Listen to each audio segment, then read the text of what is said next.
Queria te fazer uma pergunta, queria que você fosse muito sincero. Quem você se tornou depois das pancadas que você levou? Sim, quem é você depois de toda aquela dor? O que você aprendeu com ela? O que essa dor mais te ensinou?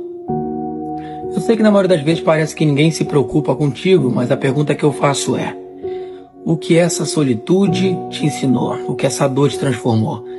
Quem literalmente é você depois dela? Tem gente que usa a dor para se transformar numa pessoa ruim. Outras usam a dor para se transformar na pessoa melhor.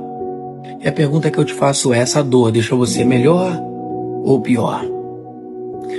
Se você usa a dor para se transformar na pessoa pior, você se tornou pior do que a pessoa que deixou você assim.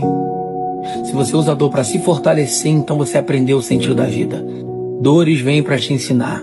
A todo momento, a todo vapor. Por isso eu te pergunto: quem você é depois da dor?